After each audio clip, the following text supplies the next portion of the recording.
ফেব্রুয়ারির 2026 সালের শবে বরাতের শ্রেষ্ঠ রোজাগুলা এবং 12 রাকাত নামাজ কখনো মিস করবেন না। মা বোনদেরকে আমি বলি শুনেন, এই 12 রাকাত নামাজ এবং 2026 সালের ফেব্রুয়ারির এই যে 3 তারিখ দিবাগত রাত, সেটা হচ্ছে মঙ্গলবার দিবাগত রাত, এই যে রোজাগুলা এবং ইবাদতগুলা, এই ইবাদত এবং রোজাগুলা কখনো আপনি মিস করবেন না। কারণ আপনি জানেন এই যে শবে বরাতের এতটাই ফজিলত, আল্লাহ পাক রব্বুল আলামিন শবে বরাতের মাধ্যমে তার বান্দাদের 1 বছরের বাজেট আমার আল্লাহ নির্ধারণ করেন। এই বছরের ভিতরে কে কত টাকা ইনকাম করবে সেটার বাজেট আল্লাহ পাক একজন ফেরেশতার হাতে দেন। এই বছরের ভিতরে কে রিজিক পাবেন সেটার বাজেট নির্ধারণ করেন। এই বছরে কে মারা যাবে সেটার নামও আল্লাহ পাক রব্বুল আলামিন মালাকুল মাউতের হাতে হস্তান্তর করেন। আহারে, কত মানুষ আমরা কত হাই হেলায় দিন অতিবাহিত করতেছি, কত খুশি রং তামাশায় দিন কাল অতিবাহিত করতেছি, কিন্তু আমরা জানি না যে আমাদের নাম মালাকুল মাউতের হাতে পৌঁছে গেছে। এই বছর আমরা দুনিয়া থেকে বিদায় হয়ে যাব সেই বিষয়ে আমাদের অবগত নাই। এই আল্লাহ পাক রব্বুল আলামিনের বান্দা শোনো, 2026 সালের 3 ফেব্রুয়ারি রোজ মঙ্গলবার দিবাগত রাত্রে যে শবে বরাত, সেই শবে বরাতটা হচ্ছে অনেক গুরুত্বপূর্ণ রাত। হাদিসের ভিতরে আসছে, আমার নবী বড় সুন্দর করে বলেছেন, ইদা কানা লাইলাতুন নিসফি মিন শাবান ফাকুমু লাইলাহা ওয়া সুমু ইয়াওমাহা ফাইন্নাল্লাহা তাআলা ইয়ানজিলু ফিহা লিগুরুবিশ শামসি ইলাস সামাঈদ দুনিয়া ফায়াকুল আলা মিন মুস্তাগফিরিন ফাগফির লাহু আলা মিন মুস্তারজিকিন ফারযুকা আলা মিন মুবতালান ফাআফিয়াহু আলা কাযা হাত্তা ইয়াতুলুল ফাজর। আমার নবী বললেন, যখন শাবানের 14 তারিখ দিবাগত রাত মানে শবে বরাতের রাত যখন চলে আসে, ও আল্লাহ তাআলার বান্দা তোমরা কি করবা জানো নি? ফাকুমু লাইলাহা, ওই রাত্রিতে তোমরা দাঁড়িয়ে দাঁড়িয়ে নামাজ পড়বা, নফল ইবাদত করবা। মা বোনদেরকে আমি বলি, যুবক ভাইদেরকে আমি বলি, বাবারে তোমাদের সময় নাই, সারা দিন সারা রাত তোমরা মোবাইলের মাধ্যমে সময়টা অতিবাহিত করো। কমাস কম আজকের রাতটা আল্লাহর জন্য তোমরা নিবেদিত করে দাও। আজকের রাত সেটা আল্লাহর জন্য আপনি দেন, আল্লাহর জন্য এই রাতটাকে আপনি মাইনাস করেন না। যে রব আপনাকে জীবন দিয়েছেন, যে আল্লাহ আপনাকে কথা বলার মতো শক্তি দিয়েছেন, সে আল্লাহর জন্য কি একটা রাতকে আল্লাহর জন্য দেওয়া যায় না? এ আমার যুবক ভাই, একটা রাত কি আল্লাহর জন্য দেওয়া যায় না? আল্লাহর জন্য একটা রাত আপনি দিয়া দেন, আল্লাহ পাক রব্বুল আলামিন দুনিয়াতে আপনাকে একটা ভালো একটা অবস্থানে পৌঁছায় দিবেন, পরকালে আপনার জন্য মুক্তির ফয়সালা করে দিবেন। এই আমার বন্ধুগণ শোনো, যখনই আপনি শবে বরাতের নামাজ যখন আপনি পড়বেন, নফল নামাজ যখন আপনি পড়বেন, তখন কিন্তু আপনি 2 রাকাত করে নামাজ পড়বেন। শবে বরাতের রাতে যখন আপনি নামাজ পড়বেন, অনেক মা বোনেরা আছে আমাকে প্রশ্ন করেন, হুজুর এই নামাজটাতে আমরা পড়ব কিভাবে আমি নিয়ত করব? অনেক বাবারা আছে আমাকে প্রশ্ন করেন, হুজুর শবে বরাতের নামাজ দিয়ে পড়ব কিভাবে আমি নিয়ত করব? আমার ভাইদেরকে বোনদেরকে আমি বলি শুনেন, একেবারে সহজভাবে আপনি নিয়ত করবেন, আমি শবে বরাতের 2 রাকাত নফল নামাজ পড়িতেছি, আল্লাহু আকবার।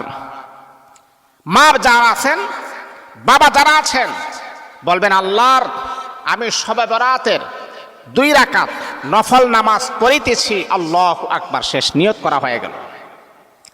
এইভাবে নিয়তটা আপনি করবেন।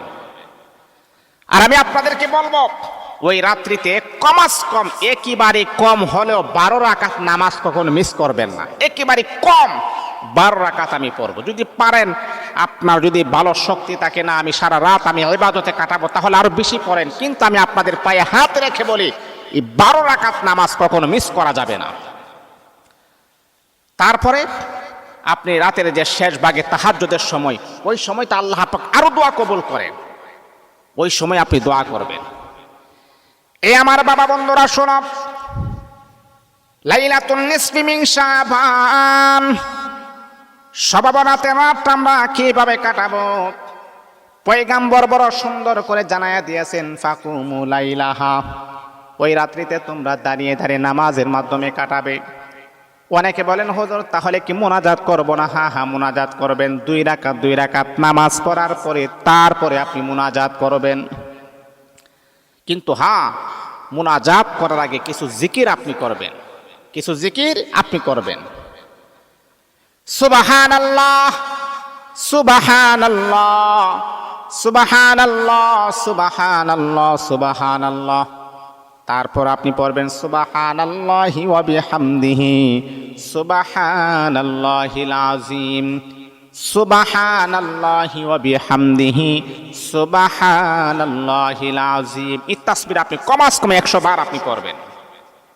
আরেকটা দোয়া আমি শিক্ষা দিই, সেটা হচ্ছে আপনি যখন নফল নামাজে যখন সেজদায় যখন চলে যাবেন, মা এটা শুনেন, বাবা যারা আছে এটা শুনেন, 100% আল্লাহ পাক আপনার মনের আশা কবুল করবেন, দুনিয়াতেও শান্তি দিবেন, পরকালে মুক্তি দিবেন, জান্নাতি বানায় দিবেন। এই দোয়াটা যদি আপনি মনে করেন সেজদায় গিয়ে যদি এই দোয়াটা আপনি পড়তে পারেন, আপনি সেজদায় পড়ে আছেন, যখন আপনি সেজদায় করবেন তখন আপনি পড়বেন সুবহানা রাব্বিয়াল আ'লা, সুবহানা রাব্বিয়াল আ'লা, সুবহানা রাব্বিয়াল আ'লা। বন্ধুরে আমার, ও আমার মা, ও আমার বাবা, যখন আপনি নফল নামাজ যখন আপনি পড়বেন, যখন আপনি শবে বরাতের নামাজ যখন আপনি পড়বেন, সেজদায় যখন আপনি পড়ে যাবেন তখন আপনি পড়বেন সুবহানা রাব্বিয়াল আ'লা। সেজদায় পড়ার পরে এই তাসবিহটা 3 বার 5 বার 7 বার যতবার হোক আপনি পড়বেন। পড়ার পর আপনি এই দোয়াটা পড়বেন, রব্বানা আতিনা ফিদ দুনিয়া হাসানাহ ওয়া ফিল আখিরাতি হাসানাহ ওয়া কিনা আযাবান নার। রব্বানা আতিনা ফিদ দুনিয়া হাসানাহ ওয়া ফিল আখিরাতি হাসানাহ ওয়া কিনা আযাবান নার। এই দোয়াটা আপনি কমাস কম আপনি 3 বার আপনি পড়বেন। এই দোয়াটার অর্থটা দেখেন, হে আমার রব, হে আমার মালিক, দেখেন অর্থটা কত সুন্দর চমৎকার। আপনি দেখেন, রব্বানা, হে আমার রব, হে আমার মালিক, আতিনা ফিদ দুনিয়া হাসানাহ, দুনিয়াতে আপনি আমাকে কল্যাণ করেন, দুনিয়াতে আপনি আমাকে সফলতা দান করেন, ওয়া ফিল আখিরাতি হাসানাহ, ও আমার মালিক না শুধু দুনিয়াতে আপনি আমাকে স্বাবলম্বী করবেন কিন্তু আখিরাতে দিবেন না, না তা হতে পারে না। শুধু আমার দুনিয়াতে শান্তি আমার জায়গা নয়, ওয়া ফিল আখিরাতি হাসানাহ, আপনি আমাকে আখিরাতে আপনি আমাকে শান্তি দান করবেন, আখিরাতে আপনি আমাকে উত্তম বদলা দান করবেন। মুমিন যারা তারা বলেন না শুধু আখিরাতে শান্তি কেন, ওয়া কিনা আযাবান নার, ও আমার মালিক, আয় আল্লাহ তুমি জাহান্নামের আগুন থেকে তুমি আমাকে বাঁচাইয়া আমাকে তুমি চিরস্থায়ী জান্নাতি বানায়া দাও। হে আল্লাহ, দুনিয়াতে শান্তি চাই এবং পরকালে মুক্তি চাই, জাহান্নামের আগুন থেকে আমি বাঁচতে চাই, তুমি আমাকে জান্নাতি বানায়া দাও। দেখছেন এই আয়াতটা কত চমৎকার তার অর্থ। এই জন্য বন্ধুরে আমার, যখন আপনি শবে বরাতের নামাজ যখন আপনি পড়বেন, নফল নামাজ যখন আপনি পড়বেন, সেজদায় যখন আপনি লুটিয়ে যাইবেন তখন কিন্তু এই দোয়াটা কমাস কম আপনি 3 বার পড়বেন, রব্বানা আতিনা ফিদ দুনিয়া হাসানাহ ওয়া ফিল আখিরাতি হাসানাহ ওয়া কিনা আযাবান নার। এই দোয়াটা আপনি পড়বেন। এই রকম ভাবে যখন আপনি 2 রাকাত 4 রাকাত নামাজ যখন আপনার কমপ্লিট হয়ে যাবে তখন মালিকের কাছে আপনি তাসবিহ পড়বেন, সুবহানাল্লাহ সুবহানাল্লাহ আলহামদুলিল্লাহ আলহামদুলিল্লাহ আলহামদুলিল্লাহ, আল্লাহু আকবার আল্লাহু আকবার আল্লাহু আকবার, লা ইলাহা ইল্লাল্লাহ লা ইলাহা ইল্লাল্লাহ। আরো তাসবিহ আপনি পড়বেন, সুবহানাল্লাহি ওয়া বিহামদিহি সুবহানাল্লাহিল আযীম সুবহানাল্লাহি ওয়া বিহামদিহি সুবহানাল্লাহিল আযীম, সুবহানাল্লাহি ওয়া বিহামদিহি সুবহানাল্লাহিল আযীম। এই তাসবিহগুলো আপনি পড়বেন। তারপরে আপনি মালিকের কাছে দুই কানা হাত বাড়াইবেন, আল্লাহ এই শবে বরাতের রাত্রিতে নাকি তুমি দোয়া কবুল করো। আল্লাহ মনে বড় আশা নিয়ে তোমার কাছে হাত বাড়াইছি, কারণ পয়গাম্বর বড় সুন্দর করে বলেছেন, আল্লাহ পাক রব্বুল আলামিন ওই রাত্রিতে বান্দা যে কোনো দোয়া করবে আমার আল্লাহ সেই দোয়াই আমার আল্লাহ কবুল করে নেবেন। আপনি আল্লাহ পাকের কাছে যদি চাওয়ার মতো চাইতে পারেন, আমার আল্লাহ কখনো আপনাকে খালি হাতে ফেরত দিবেন না। এই জন্য বাবা এই তাসবিহগুলো আপনি পড়বেন, মনে থাকবে তো ইনশাআল্লাহ। তারপরে মা বোনেরা যারা আছেন ইনশাআল্লাহ এই তাসবিহগুলো পড়বেন। এবং যদি আপনাদের কোনো সমস্যা হয় তাহলে আমার কমেন্টস বক্সে আপনি জানিয়ে দিবেন, হুজুর এমন এমন সমস্যা, এই সমস্যার সম্মুখীন হলে তাহলে কি করতে হবে, ইনশাআল্লাহ আমি আপনাদের প্রশ্নের জবাব দিব। কিভাবে নামাজ পড়বেন সেটা আমি বলে দিয়েছি, এবং আমি 2 রাকাত নফল নামাজ পড়িতেছি, মানে শবে বরাতের নফল নামাজ পড়িতেছি, আল্লাহু আকবার এইরকমভাবে আপনি নিয়তটা করবেন। তারপর আগে যেভাবে নামাজ পড়েছেন সেইভাবে নামাজ পড়বেন, ইনশাআল্লাহ আল্লাহ পাক আপনাদের মনের আশা কবুল করবেন।